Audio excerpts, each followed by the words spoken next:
Nothing was more important to me than lifting and bodybuilding. And it's interesting how veganism became the precipice for the way I live every part of my life. As a vegan, do you ever feel like you're living in a parallel universe, aware of things that many others don't even seem to notice, let alone acknowledge? I'm Chrissy Benson, host of the Vegan Posse podcast. We talk with vegans from around the globe who, like you, are living lives of integrity and compassion with an eye toward justice. Through their personal stories, you'll come to see that you're not an outlier. In fact, you're part of an entire posse of individuals who aren't just keeping the peace, they're creating it through their food choices and beyond. You won't be saddling up, but you're in for the ride of your life. Welcome to the Vegan Posse. Hey Posse, I'm your host, Chrissy Benson, coming to you from Music City, Nashville, Tennessee. We've got some killer guests coming up on the Vegan Posse from all around the world over the next few months, and I so value the opportunity to share these amazing conversations with all of you to help you see that you are not the only one who cares about animals and is doing something about it. If you value the work that we do here at the Vegan Posse, bringing vegans together to help animals everywhere, consider becoming a supporter via Venmo or PayPal. Buy me a virtual coffee or chip in to defray recording expenses.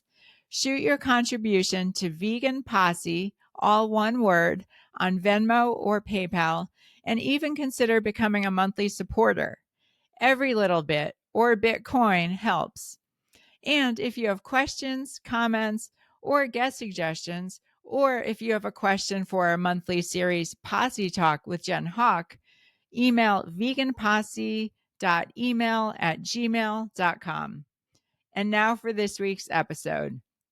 This week, the Vegan Posse welcomes Jordan Dranes, the founder of Conscious Muscle. Jordan's muscles are massive, and so is his Instagram following. But most massive of all is his compassion for animals, which fuels his work, helping thousands of individuals who want to get strong, get jacked, and crush their fitness goals. As you'll hear, Jordan has come a long way from the crazy challenges of his childhood. And in addition to sharing some amazing stories, he did a great job of getting me talking. Make sure to join the rabid tribe of fans following him on Instagram and get muscle building tips from a dude who knows what he's talking about. Enjoy this conversation with Jordan Dranes.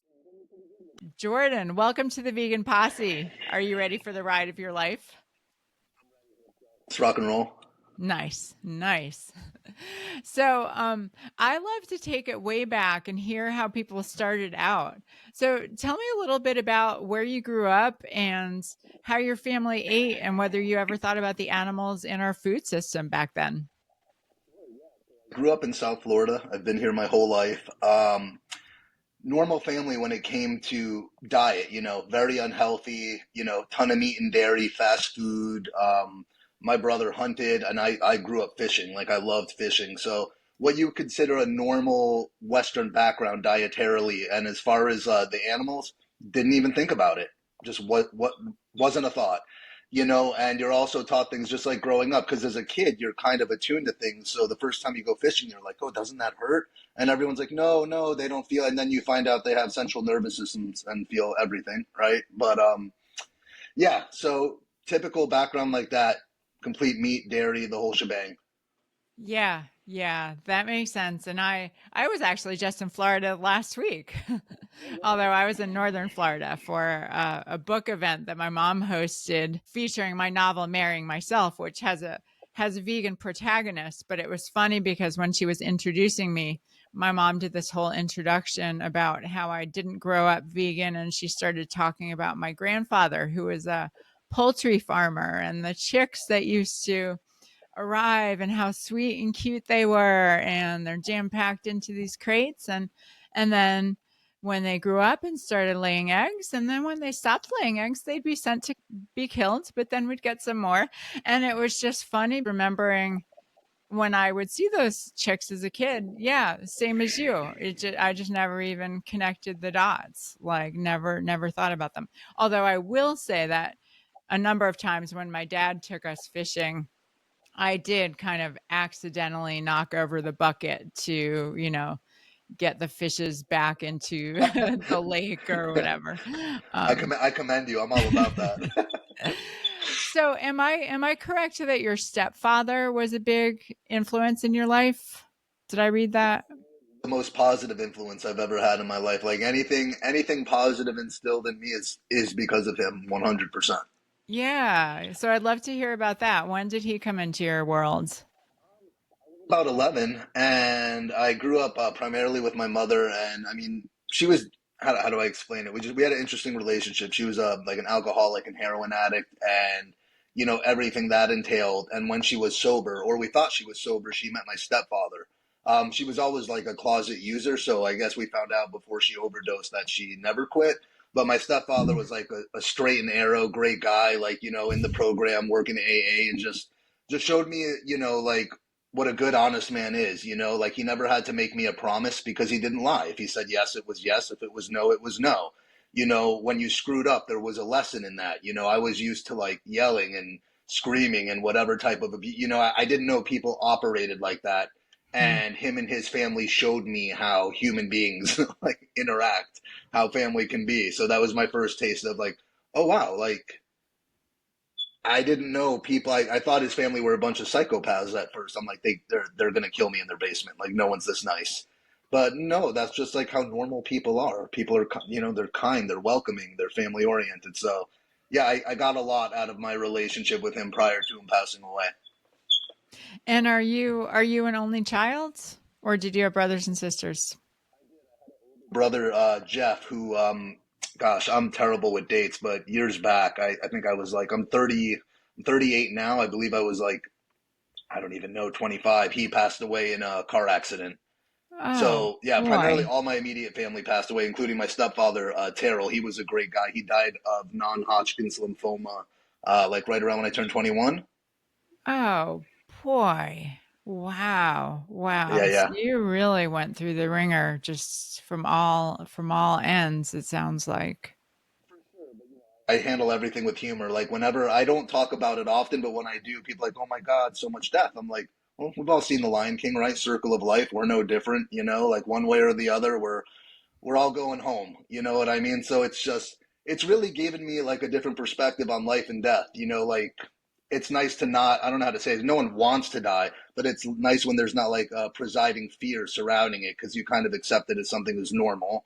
I'm sure it's different when Mm. you're facing it, right? But in theory, I know a lot of people walk around, with trepidation because of what might happen. Don't worry about that, bro. You're here now. Just enjoy the ride. You'll find out what comes later. Right. Yeah, that makes so much sense. I mean, yeah, it always kind of makes me laugh a little bit when people are like, "Well, we don't know what's going to happen or how it'll turn out." And I'm like, "No, actually we do. We're going to we're going to die." We know we Exactly. know Yes, we you know do the know. end. We do know how it's going to end. So it's like what happens between now and then is to concern ourselves with. But yeah, so wow, in the midst of all that turbulence and chaos. So number 1, were you even thinking about health and fitness back then? Were you interested in sports? Biggest thing I was so my biggest thing growing up was survival.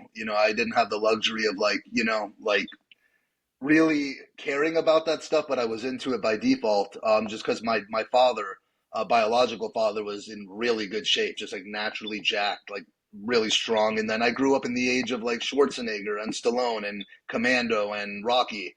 So that to me, that's what I wanted. I think that's what every young boy at that age wanted, right? So that was my biggest motivation. And when I was a teenager, I think I was 15, I was at a boxing gym, and in the boxing gym they had a weightlifting area, and I saw some dude walk in. His name was George, with like traps like a Ninja Turtle shell coming from his neck and veins in his arms like garden hoses, and I was like, I want to do that. And like I asked him, like I'm done with boxing. I want to do this, and the guy gave me pointers and got me started. Wow. And you were how old at that point? Probably 15-ish, somewhere around there. Yeah, I wrestled and boxed, and once I found weightlifting, it was a wrap. I didn't care about anything else. Wow. What is it about weightlifting that just drew you in so much? Originally, it was growing up with childhood heroes like those guys, knowing that's how you attain that, and how you become that. And then as you get older, especially like in your 20s and beyond, you kind of realize it's a great way to just channel your energy and emotion. It's For me, it's a way to keep me healthy and fit, but it's more so therapy. Like I don't know what I would do without it. Like when I'm sick and have to miss the gym, I don't know what to do with myself. Like I rely on it, but at the end of the day, there's worse things to be addicted to. I feel like. Yeah, totally agree. I'm with you there. I'm a pretty avid daily runner, and I literally cannot remember when I last missed my daily run. But we had another guest on the show, she's been on a few times, a personal trainer named Angela Fischetti, who's from your neck of the woods. I don't know if you have crossed paths with her.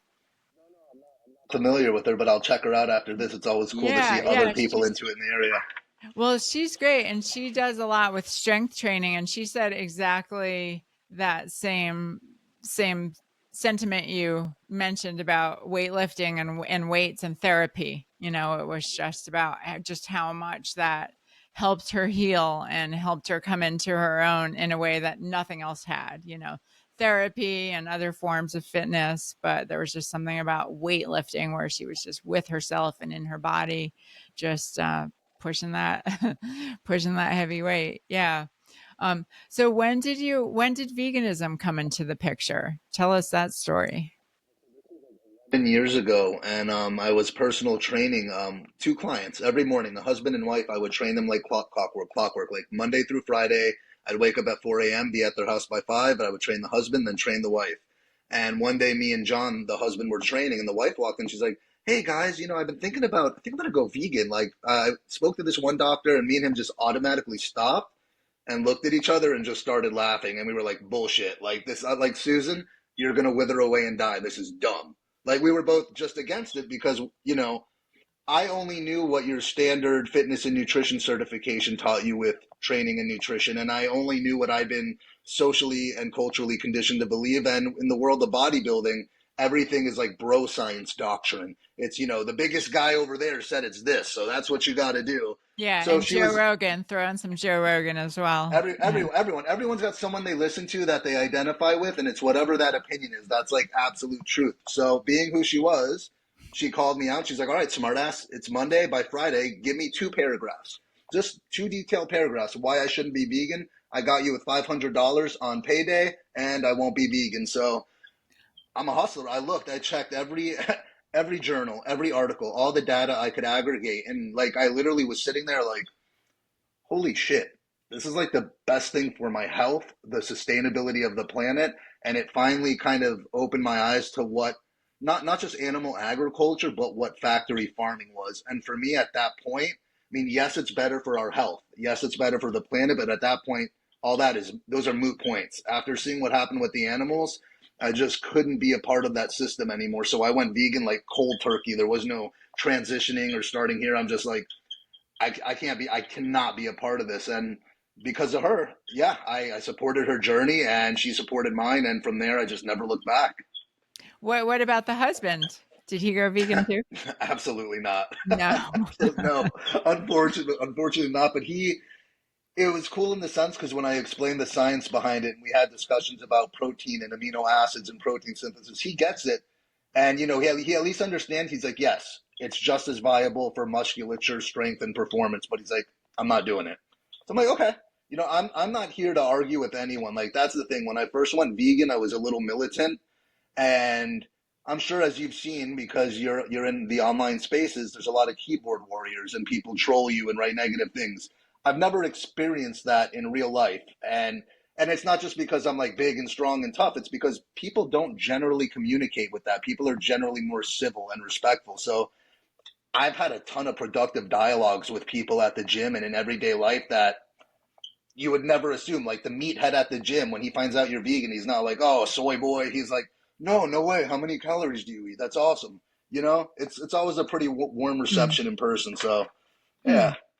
Yeah, I'm curious about that because obviously a lot of us want more of that. I'm just wondering what it is maybe in how you carry yourself or your attitude or demeanor that invites that more open response. it's a lot easier for like dudes who lift to approach one another at the gym like bros, and Mm, I think with my attitude, I try to be as disarming and humble and kind as possible with interactions. Like I don't want to come off any kind of way. Like I realized early on that it's the relationships I cultivate with other people that are going to elicit change. So if I want to be that, and listen, to each their own, however you want to promote your activism, you can. But I know I can be that preachy asshole, or I can be that guy who has an intelligible conversation with you, who you're like, man, if I have a question, I can ask Jordan. He'll help me out. He won't judge me. And again, I understand people's passion for veganism. I understand why people do what they do, right? But I've learned from doing this for like 11 years on social media, I want to reach people. I don't want to have arguments with people. Like you can tell when someone's just like online, when someone leaves a comment, you can tell when someone's trolling or if they're just literally coming from a place of not knowing or ignorance and are down to have a conversation. For them, I'll take all day. Let's have a mm, talk. mm. Yeah, and there's that saying, I don't care what you know until I know that you care. And I've never so heard that. I like that a lot, actually. yeah, Yeah. yeah. But it is interesting. I mean, I've gone both ways in terms of my activism. It's very funny because my sister, I've shared this before on the show, but my sister tells me, "Oh, you're too direct, you're too forceful, you just come across too adamantly." And I say to her, her name's Terry. I say, "Terry, you don't understand that what you're hearing is the 1% that I actually express. I'm suppressing 99% of what Yeah. I'm thinking and feeling. And if you think this is too much, if you only knew." But tell us how that went. So you went vegan just overnight, just you were all in. How was that transition for you? Was it difficult? Easier now for people with the various meat substitutes and everything. But once I actually did diligence as a trainer and I saw like, cool, I can still get the same amount of protein. I can still get complete and abundant amino acid profiles. So there's no secret ingredient in meat and dairy. So it was as simple as this. Literally, people complicate things. Here's your normal, typical bodybuilding diet. Let's say chicken breast, broccoli, and rice. All you do is remove the chicken breast and add a new protein source. That is it. Nothing changes. So I just knew I had to get the right calories and macros for my body and goals, and I did it, and it's not hard. It's like to say everything is hard until it's easy. Just like how people have their current diet, you didn't always know to eat 6 ounces of chicken, two brocks of broccoli, and a cup of rice. So vice versa. Once you get the feel for this, it becomes second nature. It's not nearly as challenging as people think. And I realized with any generation, especially the younger people coming up on social media, let's be honest, they care about their physique and how they look more so than anything else, especially in the realm of fitness. So I know this, like my physique, like bodybuilding, being a bro, is a way I can reach them. Because at the end of the day, the people I help transition, they're not asking me about their heart health or cardiovascular disease or diabetes. They're like, can I still be jack, bro? Can I still lift? Yes, you can. So, I feel like it's a really good medium to reach people, especially people into the gym realm, the realm of gyms. Yeah. Like Yeah. I sound like a medieval nerd. I'm like in the realms of the gym. like, Realms rock. Yeah. yeah, Yeah. absolutely. No, that makes total sense. In fact, I've had a couple of other bodybuilders on the show, and in fact, two of them you may be familiar with, Robert Cheek and Jeff Palmer. I think Jeff Palmer may be from your neck of the woods as well. I think he's a Florida guy. Them really, really cool guys. Jeff has been doing this for a while. So has Robert. Long They're time. both like the Yeah. OGs. They're They're yeah. the OGs, yeah, and the primary reason that they even start, unlike you, they started bodybuilding for the purpose of carrying the vegan message. They weren't bodybuilders before, and and you came at it as like a pure weightlifting, weight lover. Um, but so you made the change. It sounds like you were very accustomed to just treating fuel as food, and you brought a very rational, less emotional mind to how you ate. Like I'm not relating so much just because I always had a much more emotional relationship with food. And I mean, look, I mean, you're not alone. I guess like we all have things, right? Like I know for me, I could be an emotional eater. You know what I mean? Like eat stress away, and maybe that arises from time to time. But early on, I realized like, well, there's vegan ice cream and vegan burritos, and For so sure, for I'm like, sure. cool. I Yeah, can still do that. But yeah, yeah, no, it's just with food, it's a difficult thing, but the types of food, it doesn't have to be. It was just really easy to make that shift. Like you said, it's more about fueling than anything else. I don't, other than like stress eating from time to time, I don't have a lot of emotional association with food. And again, if you want ice cream, there's oat milk, coconut milk, almond milk. There's just a myriad of different things. You can eat yeah. anything you want, as you know. You know this, True. I like know. Yeah, yeah. No, you're absolutely right. Yeah. So, so when you went vegan, tell me how that affected your personal relationships. not in any way at all, really. People know me. Really? If this is what I'm doing, this is what I'm doing. And there's like that's it. So everyone was, I mean, my boys, like my friends, all gave me a hard time. They poke fun of me, but in a funny way, and like a lot of them are super receptive to it. Like everyone's receptive. Like when they're with me, it's always like, hey, if we go out, will it bother you if I eat this or order this? Everyone's very, very cool about it. I don't make What it do a you thing. say when they ask you that? I'm like, absolutely not. Don't you fucking dare. No, I'm kidding. No. Yeah, no, everyone's really cool about it, and it doesn't bother me. You know what I mean? Again, you can sit across from me and let's say eat a hamburger, and it is what it is. Me giving you a hard time about that, isn't going to change your mind about it. So I'm super easygoing now. I'm not nearly as like militant Mm. about it as I used to be by any means. But And it again, to those sounds who are, mm. good for them. Like cool, right? Like Well, it sounds like you're just very strategic and practical by nature, and you just recognize like a battle you're not going to win, and you just don't waste your breath and make everybody's lives miserable in the process. That's my perception. then for sure. But other than that, yeah, no, I agree. And what about like so your friends, your guys at the gym, they all took it in stride. Were you married at that time? Were you dating? Like how did your because that's where veganism can definitely throw a wrench in the works for people. When I first went vegan, I was with my ex-wife, and she actually went for it with me and ate primarily vegan, and she would Mm, still like eat meat and dairy sparingly, but it wasn't a regular occurrence. I mean, now she's like a full-blown meat eater, like 10 years later, 11 years later. But hmm, um, yeah, she went for it too. It's when you have someone that's doing it that knows the various foods, like, hey, we want burritos. Cool, I know what to get. It makes it a lot easier. If you're not sure what you're doing, it can be a little daunting until you're like, oh, it's as simple as picking up this package of crumble instead of ground beef. But if you yeah. don't know, you don't know. Yeah, yeah, for sure. And it is amazing to me. A lot of people don't know that there are vegan versions of everything, even like cheesecake or they don't realize the vast array of vegan ice creams. They'll say, "Oh, I've had vegan ice cream and I could kind of tell the difference." And it's like clearly they don't recognize that there are hundreds of brands and varieties and they vary in quality just like non-vegan ice cream. But so did you experience Yeah, any changes in your health and how you felt when you made the change? absolutely. So this is one of the things I like for my clients and athletes or anyone considering making the transition. I definitely slept better. I recover Mm, better. Um, I can't say that I dropped body fat or build muscle any more optimally, but I can tell you it didn't slow me down. So I know it's mm, comparable as far as that goes, as well as with the data to back that up.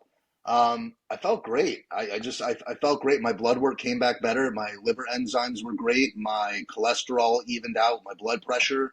I get perfect blood work, and I don't supplement with iron, anything like that. My levels are always great. I do supplement regularly with B12. Um, and it's interesting. I've done a lot of diligence on this, and there's a lot of conflicting information. But I know many vegans that do not supplement, and their B12 is still fine. Interestingly enough, it could be mm, because of fortified foods and so forth. But mm. I think that's really the only thing that is of any concern when going vegan is just the B12. But I mean, people eating traditional Western diets also supplement with B12 or should. And even through the meat they're eating, they're taking in second nature factory farm supplemented B12. Like so. Yeah. Yeah, no, yeah, super super simple with that. Yeah. So did you ever waver? Did you ever question, or did you ever have any slip ups? For me, No. it wasn't about the flavor. It was like literally a an ethical thing for me. And again, when I have this conversation to people, I'm disarming and I say, hey, your morals, ethics, and values are your own. These are mine. They matter to me. But obviously, it goes without saying, if these are my ethics, I do believe it to be a universally proper thing to treat animals ethically, morally and ethically. I do believe that is a universal truth, but I don't communicate it to people that way because I don't want them to feel judged. I'd rather explain my perspective than push it on them. Right, right. Yeah. My friends and former podcast guest Victoria Moran, she helped create a movie called Prayer for Compassion. And maybe you've seen it, but it's a wonderful film. And basically the whole approach that film takes is just, we're not trying to change anyone's values. We're just encouraging people to check in about whether the values that they hold, particularly in the realm of spirituality, whether they're acting consistently with them in the way they eat. And, if you really care about these things, then you're going to be happy about yet another opportunity to put those principles into action. But of course, food is so personal, so it gets a little tricky there. But yeah, I Values mean, are ingrained in them based on experience and conditioning. They don't have to always be your values, but we tend to be married to our ideologies and values because they're a part of us. Like I learned through this whole veganism experience that I can have new values. I can change my values. Like core beliefs are core beliefs because you believe them. You got to be mhm. open to new information in that regard. Yeah, yeah. So how would you say your values have evolved over the years? When it comes to animal rights, I mean, just blanket statement, animals are here with us, not for us. You know what I mean? And I understand the argument, hey, evolution. And I'm like, yes, I agree with you. Evolution. We were opportunistic omnivores, and we did need to eat meat and cook meat in order to evolve and survive. And now we're where we're at, and we can critically think, and we don't have to kill. We don't have to do this. We choose to. We choose to on a massive industrial level for profit more so than anything else. So, it's like, yes, two things can be true. I agree for you, it was necessary for evolution. And I see all these paleo and like carnivore influencers on Instagram that are like primal. And I'm like, okay, you're a primal influencer. Shut up and put your phone down and close your Instagram. That's not primal. So it's okay for you to change in that aspect of our life and evolution. But when it comes to dietary preferences and needs, that never changes, right? That's what's best. That's why people live to 20s, 30s, 40s, like just because that's how things were isn't how they should be. That's nonsensical. Like that goes against everything you're saying about evolution and how it came about. So it's kind of like it's an interesting argument because I'm seeing more and more of these like primal influencers on, and I hate using the word influencer, but preaching that primal diet, and I'm like, you're not living a million years ago, dude. Like you're here today. You don't, and you're not chasing a saber-toothed tiger through the plains. You're walking through Publix, like like get out of here, get out of here. Right, walking through Publix, conquering that cow, Yeah, Exactly, yeah, like exactly. impressive, impressive, yeah. Yeah, but I haven't even heard that word though, the primal term used in that context. I guess that's a thing Instagram. these days. It's huge. There's like they have their little wooden cutting board with their raw butter and their beef and their eggs, and it couldn't be worse for you. Like Right. even like regardless of the animals, I see these kids listening and pounding sticks of butter with their coffee and eating eggs on their steak. I'm like, you have no idea what you're doing to yourself. Like you have no idea. Like there's a reason that heart disease is the number one killer of men and women in Western society. There's a reason the man who invented open heart surgery for heart attacks is a proponent of a plant-based diet. There's a reason that when you have high cholesterol and heart disease, they tell you to eliminate meat and dairy. It's not a big secret here, and people will try and Right. cherry pick any amount of information to back up their point of, well, this study says meat and dairy are good for you. I'm okay, like what do you want me to tell you? Like when you aggregate, and I agree, there's conflicting data out there, but when you aggregate all of the credible data out there, it all points to a plant-based diet being healthier. It's really cut and dry. Yeah. Yeah, and that's what always makes me laugh when people are like, "Oh, the research is just so confusing," and they want to just throw up their hand. It's just so confusing. Who knows? And really, they're just looking for an excuse to continue eating how they eat. But yeah, the factory farming. I mean, I can relate to your not being super aware of the ins and outs of factory farming because I myself, before I went vegan, I was a committed vegetarian for a long, long time, but I was pretty ignorant of factory farming itself. And it wasn't until after I went vegan and just started learning, just wow, this is what really happens. And also to the chickens and the cows and dairy. That was a realm that I just didn't even know a thing about until after I went vegan. And now I think it's the worst one of all, just stealing babies from mothers. It's just like how much more sociopathic does it get? And then from a health perspective as well, I personally tend to think that dairy is arguably, even worse than animal flesh. Maybe not worse Would than agree. eggs, but yeah. So it's funny. I share your learning curve. But I know you have kids. How many kids do you have, and how much of this information do you share with them, or does their mom let you share with them? I have two daughters, ages 10 and 13. My 10-year-old, and I've been open with them about both of it. They know where meat comes from. They know everything factory farming entails. And my littlest one gets it. She will not touch meat. She thinks it's disgusting. She not on your life. Won't happen. My oldest does. She's primarily vegetarian, but will eat meat with her mom and her stepfather. So that's one of those things where as a divorced father, I have a great relationship with my ex-wife and her husband. We co-parent amicably, so that's not a hill I'm going to fight and die on because when I'm not there, I cannot control what they eat. And I'm fortunate that when my oldest daughter is with me, it's not a struggle. She respects that and she'll eat vegan around me, and it's like not an issue. There's plenty of yummy vegan food we can get. Like we'll go to Mellow Mushroom and get a vegan pizza and vegan pretzel bites. Nice. Yeah. Yeah. You really do seem to be very chill and also just very pragmatic about like what's going to work best for all concerns. Like, have you ever had any issues in figuring these things out? I'm pragmatic out of necessity because like I can be very impulsive and like intense. Like I always have a lot going on with work and just everything else. So I just see what works and I just try to have the wisdom to apply that. So I'm like, okay, be practical and be patient. Like I have to give myself mantras throughout the day. Like, okay, this email just came in. Don't like what it says. I'm gonna go ahead and respond to that in a couple hours. Because I am that guy where it's like ready, fire, aim. I'll clean up after. I'm just going. So, I find that life is just smoother when you're practical and again, you're willing to meet people where they're at. I know if I fought my oldest daughter on it, it'd become a huge issue. You know what I mean? So she knows how I feel and she's respectful of it when she's here. But again, and you're in the vegan community as well, and there are vegans out there that are incredibly militant and judgmental, which is fine. All walks of life are like, I can't believe you allow your daughter to eat meat. I'm like, hey, homie, it's not my decision. She doesn't live with me full time. That's not. You can be as upset about it as you want, but this is the reality that I'm living in. You can't make everyone happy, especially on social media. Unfortunately. Yeah.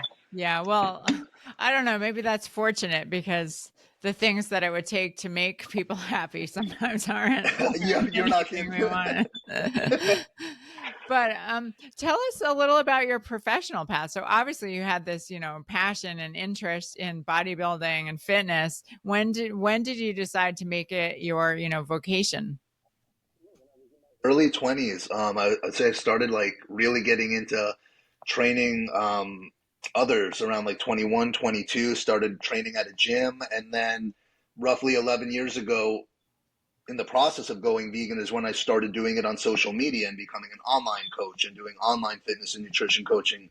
And it was interesting how it came about because I didn't know again, the word, what an influencer was. I didn't start an Instagram to get followers. I was just like, oh, this is cool. I lift and I'm vegan. It'd be cool to like kind of spread that because I'm sure there's a ton of people out there like myself that have no idea it's possible. So cool. So I started doing that and I saw it resonating with people and people like, oh crap, you can do this, you can build muscle. And then I started seeing other online coaches, and I'm like, wow, this is like a Mhm. thing. Okay.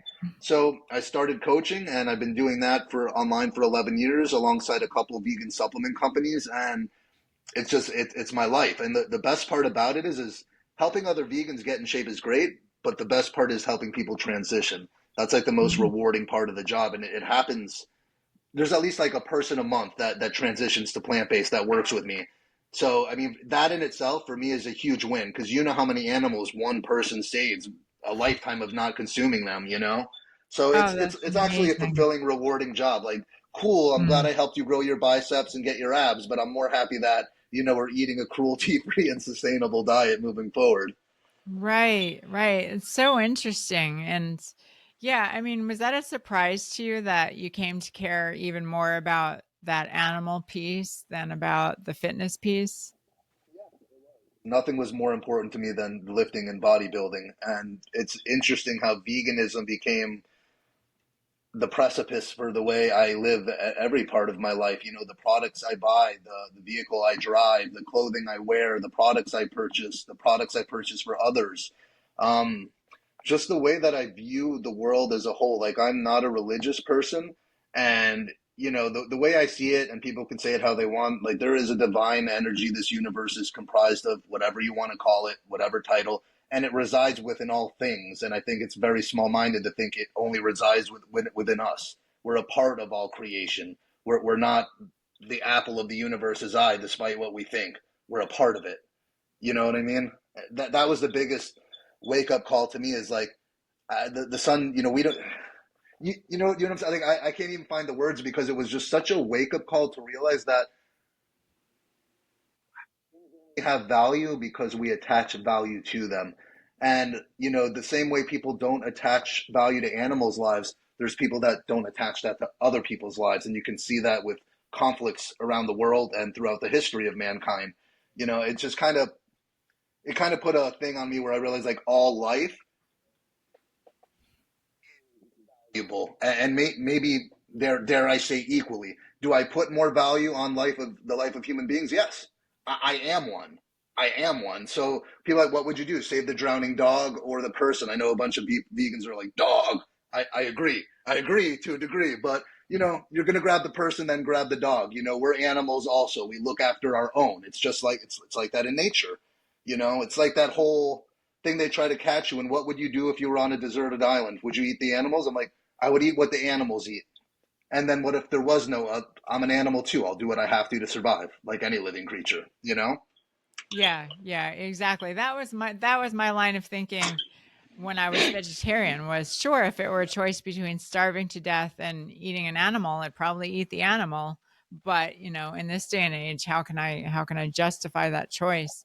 But I relate so much to kind of, I mean, for me it really was kind of a spiritual awakening when I discovered that, oh, not only do we not have to eat animals and their byproducts, but we're better off not doing so. In fact, that's it's that stuff that's, causing all the chronic Western diseases, the disease of affluence, and so much human suffering. And then when I discovered too that, oh, it's also better for the environment to eat this way, and for starving children in Africa, no matter what angle you approach it from, this is the answer. And so for me, it was kind of coming to see love as a principle of physics, the most loving thing for the animals, which was my starting point, also coincidentally was the most loving thing I could do for my body.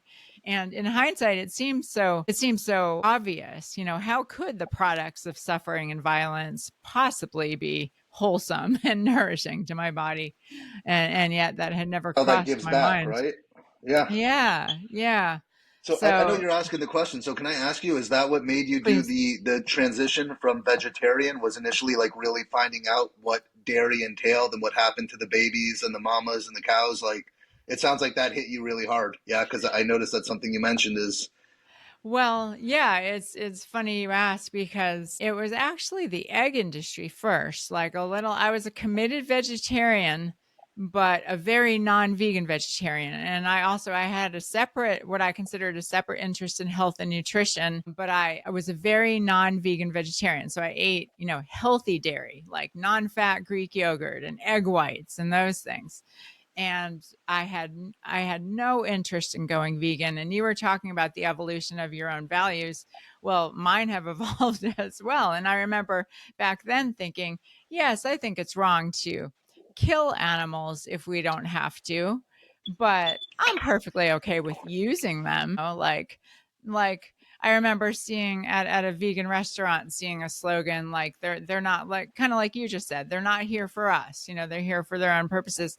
And at the time I was like, oh, that's a bit grandiose, that's kind of overstating things. And um but again, more information started creeping in about the egg industry, and the cages and just the filth and the suffering in that industry. So that was what initially prompted me to very, very reluctantly go vegan. It was a question, I noticed this information, absorbed it slowly, and finally just said to myself, okay, I know myself. I know this niggling feeling at my conscience is never going to go away. Other people may be able to just ignore that niggling feeling, but I know how I'm wired, not going to be able to do it.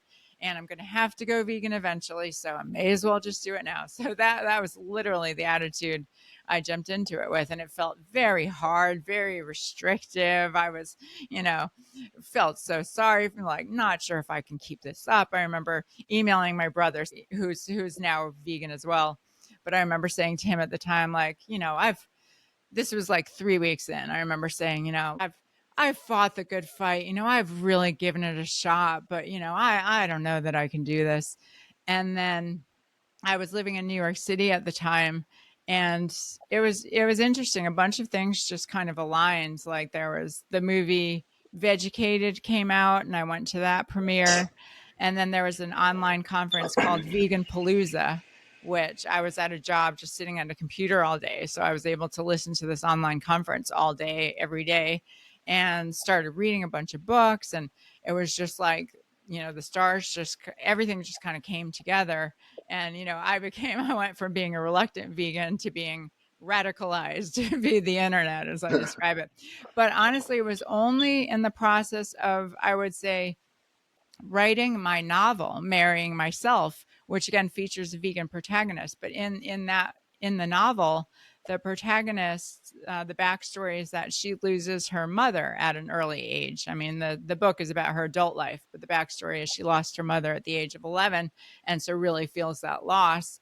And then goes on a school trip to a dairy farm and sees a, a calf, just all alone, just separated from his mom. And she just resonates because she knows what it feels like to lose her mom. And so, as at a young age, she just realizes, like, oh, I'm not, this is not okay what's happening, and I'm not going to participate in it. And so I really, really started learning the ins and outs of the dairy industry. And again, I mean, it's almost morbidly comical how twisted it is, just that one of the other things I like to write is satire, like Onion style, Babylon Bee type news satire. And so one of the stories I wrote was, dairy industry explains that what it does to bulls is totally different from bestiality, because basically the dairy Sure. industry, as I'm sure you know, Jordan, starts off with somebody jerking off a bull to collect semen to forcibly impregnate this female, cow. And then, I was raised Catholic, where, the Virgin Mary, the, sacred mother, like this mother child bond, we purport to hold it so sacred and so sacrosanct. And yet we've got this whole industry that's premised on the utter abomination of that bond, keeping these animals continually pregnant and yet never allowing them to bond with their babies. I mean, it's worst of both worlds: torture on their bodies, no emotional connection with their offspring, the source of tragic suffering. So, I mean, I'm telling you stuff that you already know, but I didn't know it at the time So yeah, so that was my path. And then I came to really just, it's unfortunate all those years that I spent as a non-vegan vegetarian, because I now think if you're a non-vegan vegetarian, then maybe just being out in the world as a vegetarian, maybe that's accomplishing something just because people are at least hearing the word vegetarian. But from a practical perspective, yeah, I feel like I wasted a lot of time, and I don't beat myself up for that, but I just try to help other people not do the same I thing. I appreciate you sharing that with me, and I agree with you. If not then, the second best time is always now, right? Exactly. Like, Exactly. Yeah. Yeah. So tell me about the people that come into your business and do transition. Like, do they come with that intention, or is it just your example and maybe your, you know, subversive influence that push them in that direction? luck out because everyone generally finds me through one of my social media based platforms, and they're all vegan driven, so they know what they're getting into, fortunately. So what we'll do with a base menu is I'll put together a vegan foundation menu and go back and forth with them until it's a great fit and they understand everything, and then they do their food shopping and meal prep, and it's really that easy. I find that most people, when they know what to replace the protein with, whether it's seitan, tofu, tempeh, or even more processed things getting started to hit the palate the right way for them, whether it's Boca burgers, Gardein chicken strips. Once they have something they can sink their teeth into and meet their prescribed calories and macros and still enjoy it, it's easy. It's only when you Mm, don't know that it's a struggle. So I find the transitions go like really smooth for most people. And it's not just meat eaters, it's vegetarians that come to me. So what I'll do for them is I'll give them a vegan foundation menu and then give them the alternatives like, hey, if you still want to incorporate dairy or eggs, here's how you would do so here based on your preferences. And I find that the majority of people don't. They just want to know they can include it as a failsafe because, they're afraid to give up mm. cheese. They couldn't imagine a life without pizza or ice cream. And then they're like, oh, hey, Jordan said I could get this pizza. Oh, I can eat a vegan pizza. Or, oh, wow, this vegan ice cream is great. Okay. So I find that when you have a little direction, it can go a really long way when it comes to that, especially transitioning. Yeah. And what motivates the people to transition? Is it health? So there are people that reach out specifically for health, like bigger guys where they want to bring their cholesterol down or they're pre-diabetic, and I've seen transitioning to a completely plant-based lifestyle alleviate that. A lot can be managed through eating plant-based. And then there's simply people who reach out like, "Hey dude, you're jacked or I want to get ripped." And obviously what you're doing for yourself and your clients is working. So they're down to try it. They're like, "Okay, this looks like it works." So I would say it's primarily fitness and aesthetic goals, and then Yeah. people will come in with the health. Health seems to be secondary for most people. They just want to be aesthetically, gym Right. bodied. Right, right, right. Well, I'm curious for you because you've been at this a long time and you are jacked. So what continues to motivate you? Do you have any goals, or like what keeps you vibrant? Trying to so I'm not big on I've done a couple powerlifting competitions and so forth, but I'm just really about personal development and trying to be the best version of myself. So right now, for example, over the next couple months, I'm cutting to lose roughly 10 to 12 pounds, and then I want to bulk back up and bring my legs up. And it's just something for me that I enjoy. It's almost like a passion project. It Mm. helps me with my health. I do my cardio for heart health, but also to keep body fat off. And I'm happy. I like my physique. I like the vessel I'm walking in. It serves me. I'm functional. I'm healthy. I'm able to do everything. I'm fully capable. And I like being strong. And, I like looking this way.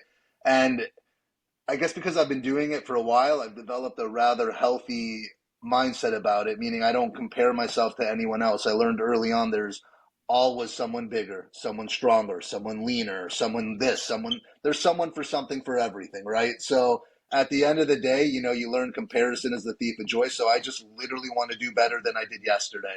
If I improve just a little bit, then I'm on track and I'm happy with that.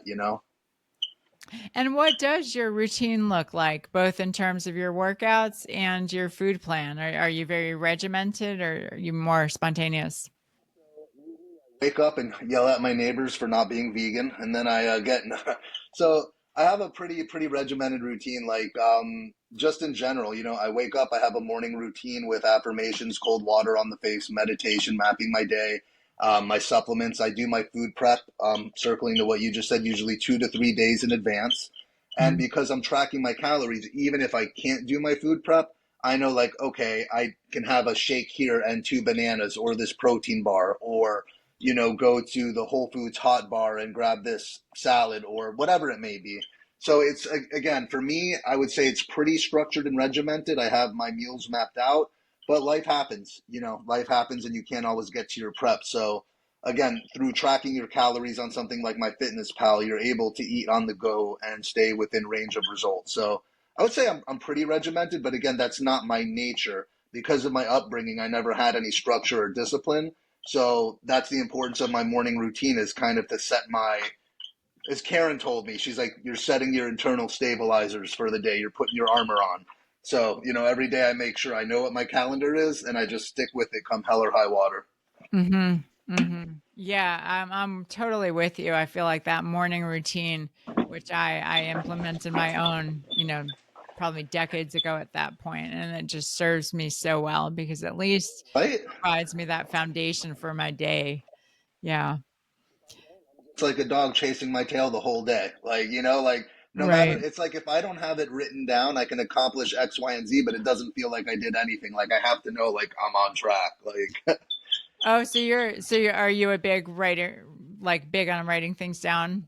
Do you do to-do lists and that sort of thing? Yeah. again, because of Karen, helping me develop a system. I do everything on Google Calendar and tasks, and then every morning I put pen to paper for like 5 to 10 minutes. Just it. There's something about writing it down and mapping it and visually seeing it that really clicks with my brain. Like so, Yeah. yeah, I've definitely gotten in the habit of that, and I've seen it make a huge impact.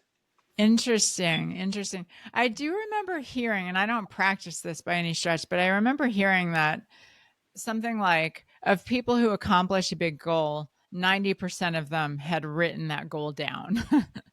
So that there's just great power in the act of writing things down. And in fact, sometimes I will, when I do write a list, sometimes I'll write things on the list that I don't even intend to do, just knowing that okay, having it written down on a list will increase the likelihood that it happens. There's power in intention. I Yeah. believe there's a lot of power in intention, and then when you follow that Yeah. out with action, any like that's literally how I built my companies and my social media. And people like, what's the trick? I'm like, there's no trick. You can call it what you want, but like law of attraction, whatever you put in, you will get out. You just got to keep putting in, even if you're not getting out at the pace you want to get it. It's like just before you quit is when that milestone happens. So you just got to keep on trucking. Right, right. Don't drop the ball at the 1 yard line is how I've heard it said. Yeah. Yes, precisely. So is it fun for you, or are you just like work, work, work, goal, goal, goal? Starting to find more balance and make time for a social life, but my life really revolves right now just around my daughters, the gym, and my businesses, and that's really it. Every so often, I'll get together with the guys from my powerlifting gym, but no, I'm kind of in grind mode right now and just balance mode. Like anyone, I have a lot going on. I'm just mentally with circumstances and just different things. So I find that it's a simple life. Again, kids, gym, and work. I'm happy. I'm moving. Like Yeah. Yeah. that. I That mean, yeah. yeah, we all have our priorities depending on, the chapters, and it feels good. Like life doesn't have to be what's the word? It doesn't have to be flashy to be really rewarding. If we're implementing what matters to us, then what else can we really ask for? But just from a yeah, my own family perspective, I've got a nephew who's in his early 20s who's gotten obsessed with lifting and bodybuilding. And unfortunately, to my immense, infinite frustration, he's pretty adamantly anti-vegan and he just Understood. Yeah, it's yeah, common in the I mean, world of any bodybuilding. any tips, any I mean, any recommendations? I've done all the obvious things, the Game Changers movie. I sent him, of course, the episodes with the other people that I've interviewed in this space, and you know. Me to shoot him my Instagram and tell him to DM me. I think like I Okay, find I'll the do most that. productive Yeah. thing with these guys is just literally explaining in a literal sense, like, hey man, here's what you're doing and here's how it translates to results. And here's what I'm doing and how it translates to results. And once they see it can be done and there's a minimal difference, like at that time I think they're more receptive to it. Yeah. Yeah. Well, I am going to take you up on that offer, and you never know. Absolutely. Yeah. Have give me a Hope holler. springs eternal. Yes. Exactly. Um, well, it's been great chatting with you, hearing about your journey. I've got just a couple more questions for you before we call it a wrap. But I'm curious, how would you say you've evolved as a vegan in this 10 years you said now? Like going Just over just over 11 now. just over 11. Nice, Mhm. nice. Yeah. Yeah. How have things changed, and how have you evolved as a person? What's changed most is really calming down about it and like being more pragmatic about it and more civil about it and not engaging with the trolls on social media and going back and forth and just being able to differentiate between who wants an argument and who's ready to have a productive dialogue. So Mm, um and again, just because I'm more calm about it now, I salute those out there who are militant and getting after it. At the end of the day, you'll reach the people who were meant to hear your message, and it's real. Not everyone wants to hear what we have to say, and that's okay. But I think that's it. I think just going at it from a maybe it's all the gray in my beard, but just like a calmer, wiser perspective, and just kind of easing up on it and being more understanding. yeah. Yeah. I think you can't go wrong with understanding and just kindness. I think for me it gets frustrating because you said not everyone wants to hear what we have to say. I think it's closer to the truth that virtually no one wants to hear what we have to say. So kind of have A to be. guilty conscience is a hell of a thing once people have to accept what they're taking part in. I Yeah. think that's the hardest part. I'm like, when people, say, hey, I feel like you're attacking me or this or that, I'm like, brother, it's your conscience. It's not me. I'm feeding you facts. This is happening whether you like it or not. It's that simple. It bothers you because you're not okay with it. You're Yeah, just not. exactly. Exactly. Yeah, the people who are totally comfortable with it just are the most chill about vegans being around because they, yeah, truly are comfortable. Well, do you see the bodybuilding and fitness world trending toward more vegan? Do you see that happening, or do you think it's still very compartmentalized? With the way veganism is growing, the world of vegan fitness is growing. The realm of vegan fitness is growing. And I mean, I'll be at the gym and run into people who may have seen me on social media or maybe vice versa, but I'm actually running into people who are vegan, who are plant based, and I'm meeting more people. Mm. Like at the powerlifting gym, one of the coaches was like, "Hey Jordan, you see that guy, that couple right there, that guy and girl? They're vegan too. You should go say what's up to them." I'm like, "Yeah." Yeah. We're like dogs. We all got to be friends. Let me go sniff them. But like, it's really cool. I am seeing that, and I'm seeing a tremendous growth with it on social media as well, and people being more receptive to it. There's just so many vegan athletes now in our space that have amazing performance records and physiques. So I think at this point, even for the people that won't dive into the actual data, there's enough anecdotal, visible evidence now for people to be like, cool, I love animals. I don't want to hurt them. And once they realize that they are hurting them with their decisions, whether they're the butcher or not, they make that change. People hate to hear it, but if you're not okay with someone kicking a golden retriever and jamming a meat hook through him in front of its pups, you probably shouldn't be okay with it happening to a pig, a cow, a chicken. Again, that boils down to what we decide to attach value to. Like, and I joke with my friends about this too. I'm like, nah, you don't love animals, you love pets. There's a difference there. There's a difference, my friend. And give them a hard time about that. No one likes that line, so I do like to, give them a little poke with that one. Yeah, yeah. So you do poke. You're not always completely I, po- completely I just don't I don't I chill don't I free. don't like stab. I just give little. little Yeah, pokes. just little awareness shots. Yeah, I respect that. Yes, I'm with you. All right. Well, again, it's been great having you. Thank you for sharing, just all this interesting information about your journey, your personal story. I mean, you obviously came from a really interesting background, to say the least, and you had a lot going on. And I just always respect people. I feel like when people come from very difficult, challenging circumstances, it seems to, I don't know, this is anecdotal, but I feel like they can go in one of two directions. Sometimes it makes them more open-hearted and empathetic and considerate of others. And sometimes I feel like it makes them more self-centered and simply determined never to be the victim again. So they become the victimizer instead. Um, but you clearly Yeah. have gone the first route, and, just expanded your empathy and compassion to all these beings that, like you said, we share the planet with. It's pretty crazy to think that we humans consider ourselves superior for no reason other than that's what we are. It's funny. Why It's we funny. do, but we do. We really believe it. But again, it's like dialogues like this and conversations like this that, who knows who'll hear this? Maybe like, huh, like I'm not the center of the universe after all. Who'd have thought? Who'd have thought? Yeah, who'd have thought, you know, who'd have thought. Yeah. right? Well, on that note, the final question I have for you, which I like to ask all my guests, is there a particular word that for you sums up what being vegan is all about?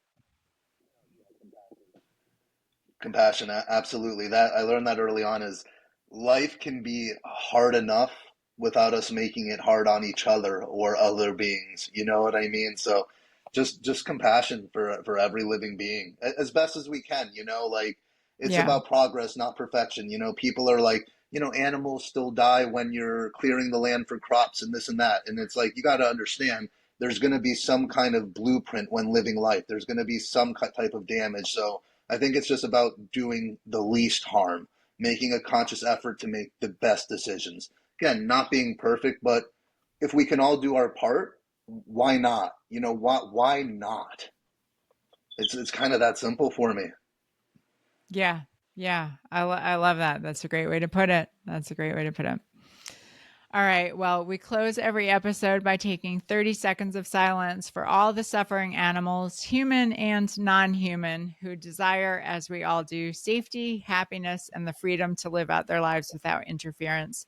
So, Jordan, I invite you to join me in 30 seconds of silence for the animals, and we'll conclude with the sound of the bell.